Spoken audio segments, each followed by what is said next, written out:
Welcome back, everyone, to Getting In, a College Coach Conversation. Before the break, I mentioned that we were going to be talking about interviews. And I'm particularly excited to welcome my guest, Nicole Doyle, who is my colleague here at College Coach, also a former admissions officer at Holy Cross. But even more importantly, for the purposes of today, is that she is a former reader and interviewer at Skidmore College. So she brings a particular level of insight into this process. So, hi, Nicole. Hi, thank you for having me. Absolutely. I want to start at the very beginning around the college interview, and that is, what is the purpose of the college interview? I always say I had a conversation earlier with a student about an interview, and I told them it's to personalize your application. It is to help the reader get a better idea of who you are and basically bring your application to life so that they know you're interested in the school and what you can bring to the school. Yeah. And I'm obviously the essay is another way in which you do that. But the cool thing about an interview is that you get to be there in real time, right? Engaging with someone, which is a different thing than putting your thoughts down on paper. And in some cases, a much easier thing for some students, not all, but for some students. It's a really great way to share who you are. Like I always tell students, you know the answer to all the questions because it's all about you. So Yes. it's one of those things that you shouldn't be tricked. You should never be tricked by the questions you're being asked in an interview. Right. No one is going to walk into this interview and ask how many pennies would fit in this room, which I saw in a movie once where it was like a interview for a big job at a bank and the person said, how many pennies would it take to fill up this room? And the person said, with us in it or not? And I thought, wow, I wouldn't even have the faintest idea of how to get started there. No one's going to ask you that, right? Nope. It's going to You be shouldn't about have to you. worry. You should not have to worry anything about that. Exactly.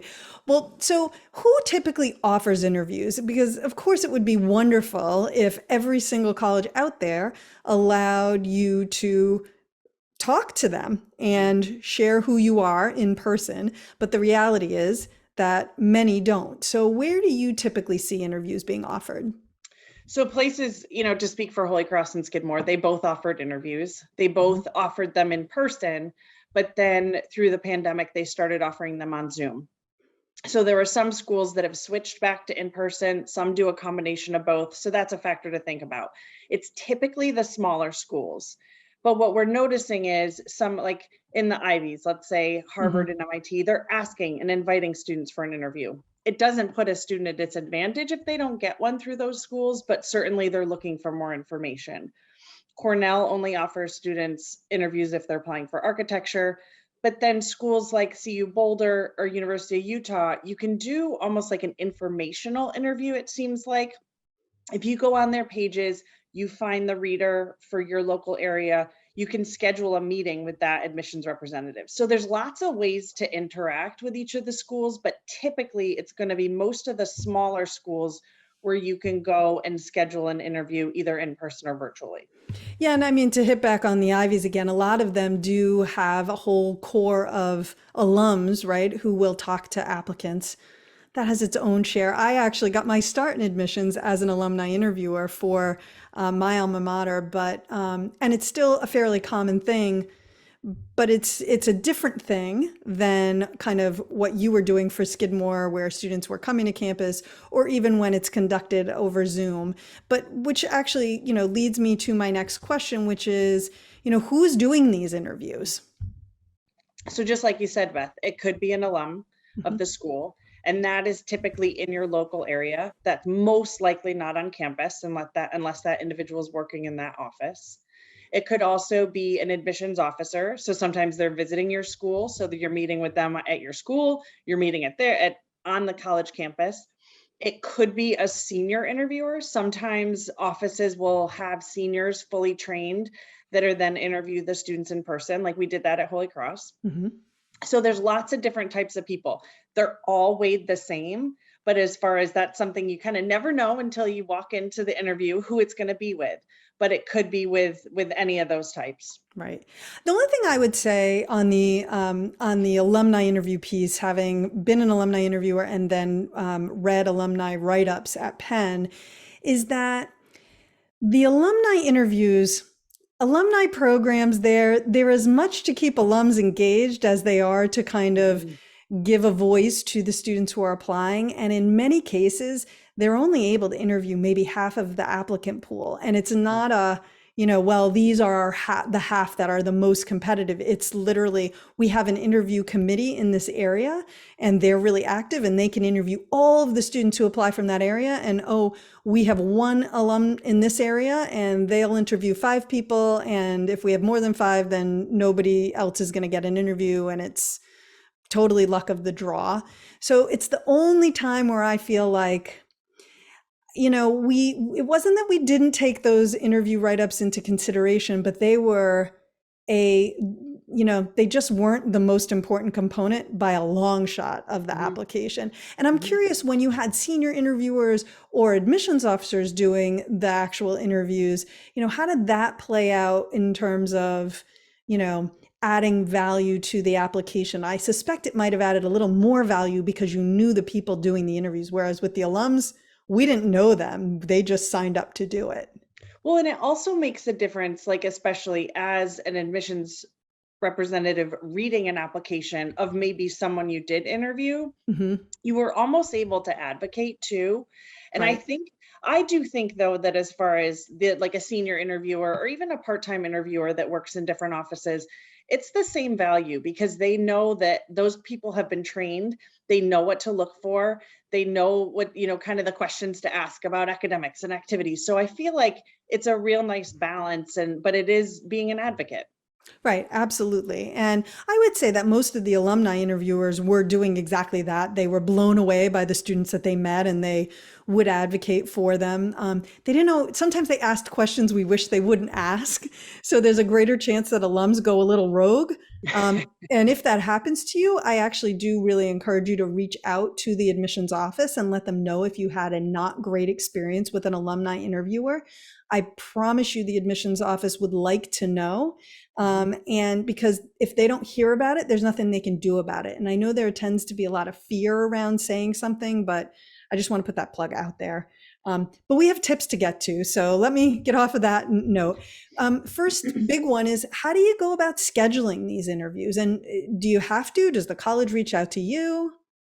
So typically, if you are interested in scheduling, you'll go on the school's admission site and you'll look to see if you have to call the admission office, or most scheduling is online. So go straight on the admission page, look under interviews, you'll see if they even have interviews, then you'll see the process. It's great now because you can actually just hit a button, like Yeah. look at a day. I You can know. look at a date, you hit a button, you see the time and you take that. So that's typically the easiest way to do it. Yeah. With some schools that do offer the alumni interviews, they will reach out to you about scheduling those. So as far as, again, to that same point, don't worry if you don't get one of those interviews. But as far as that is the typical process when it comes to schools that invite students for interviews. Yeah. And I think the key here is just you need to be going to the websites and making sure that you understand what their policy is, right? Because no one at the school is going to say, oh, I'm sorry that you didn't notice that we require you to schedule that interview. Right. So you need to be Right. on top of that. All right, let's get to the most important thing. And I loved what you said earlier, that all these answers because these questions are all related to you. What are some common questions that are frequently asked? I always, and to kind of talk about how I interviewed. I always found I always would talk to the students about their college path, like what they were looking for in a school, kind of almost how they got to the school where they were interviewing at, just to understand if when they started the process, was it the same as where they were today in interviewing at that particular school? And I think that gave some insight into their process and maybe even the other schools that the student was considering. A lot about the academic classes. So what they were taking this year and maybe a little bit of junior year, depending on how the conversation was. I never had a set of questions because I would see what the student would say and then kind of build upon it. But every Mhm. interviewer is different. So then about extracurricular activities, basically how a student spends their time. What do they like to do outside of the classroom? And one of my favorite questions that I always asked at the end was, is there anything else that you want to share with the admission office? And Yes. if there isn't an answer, you know what? It's okay. But if there was an answer where the student felt like I didn't get a chance to say something that I wanted to, that was their chance to do it. Right. So I always kind of framed it, it was always academic. It was always the extracurricular activities. It was asking, about the kind of overall, and then, allowing for the student to ask questions as well. So it goes by fast. And that's probably the other piece is, that 20 to 30 minutes can go by very quickly. Yeah, no, absolutely. And just a tip for everyone out there, if you do get that question, like, is there anything else you want to add? And you think, boy, I've talked about everything else. It's never a bad time to say, I'm really interested in this school, to reiterate that. But speaking of any recommendations that you have for preparing for those questions you're going to get about academics, about your college process, about your extracurriculars? Think about I always say it never hurts to have a little cheat sheet too. Like if you wrote down maybe 4 different things of what you want to share, sometimes that can really help. Like if you said, I want to talk about this academic experience, or I want to talk about this activity, to make sure you're highlighting just to keep in the back of your head. That oftentimes what I'll tell students, have that checklist. And it doesn't hurt. Like you can have a cheat sheet with that checklist, but also with your questions prepared. Have a Right. couple of questions prepared about the school so that you can always reference it. The other piece, like when students are being asked questions, that I always recommend is, if you need to take a break and just kind of think for a second, it's Yes. always okay to take a pause and say, let me think about that for a second, and then go back to answering the question. And that's okay too. It doesn't mean that you're stumped. It doesn't mean that you don't have an answer. It just means that maybe I need to take a breath and answer the question. Right. And maybe you're just finding yourself, you're anxious and you're getting a little too wound up and you can feel it. Take a break to take a breath, right? There is, Because sometimes the other piece of that is a student may feel like, okay, I know I want to share all this information, and then maybe they're not listening to the question. So it's yes. it's also, don't go over prepared to say, I want to say all this information, and then all of a sudden realizing I'm not really listening to the questions because I know what I want to say. Right. I'm not engaging with this person. I would say if you come out of the interview and you feel like we just had a really good conversation and you are like, oh, I can't believe I didn't mention this. But if your overwhelming sense is, wow, I forgot to mention this, but we just had a great conversation. As someone who has interviewed many teenagers, it probably went extraordinarily well. Right. Because if you had a conversation, everybody was comfortable. And in my mind, that's a really successful interview. Definitely. And it's one of those things that you always can follow up with the interviewer too. Like if you felt Yes. like I forgot to say something, or I forgot to ask a question. That's another way to stay in contact with the interview, just to say thank you. And I just had one more question. And it's another way to maintain dialogue. Right.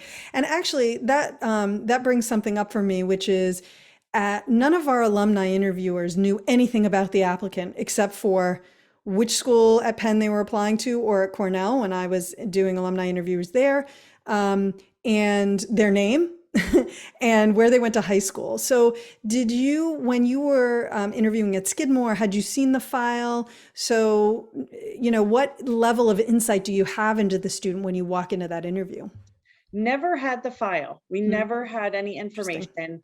The only thing we had was a small sheet that the student filled out. So that was the same at both Skidmore and at Holy Cross. It was just basic information. It said possible areas of interest. It said Hmm. some classes, and just a quick overview. Sometimes, and it's not something what students have to do, but students would come in with a copy of the transcript just if they wanted to add it to the file. But I never really, to be honest, looked at the transcript until after, because that wasn't part of what we were looking for. We Right. just wanted to get to know the student.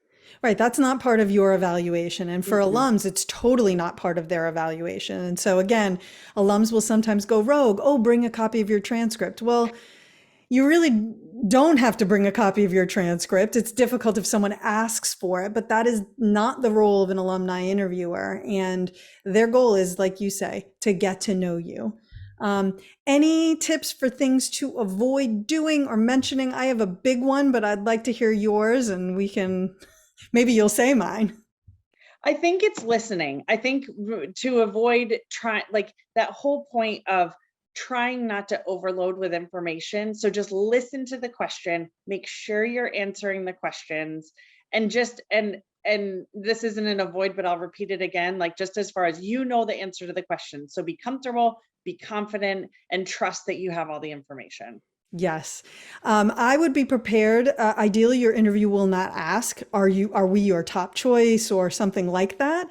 But if they do ask you something like that and it's not, the reality is you certainly do not have to lie, but I wouldn't say, no, X school is my top choice. That's a really bad idea. You could say, I don't have a top choice right now, but I really like this school a lot. That's not a lie. I mean, maybe I suppose it is if you actually have a top choice, but that's your information that you don't need to share right in that moment. So I would be prepared to answer that question. Definitely.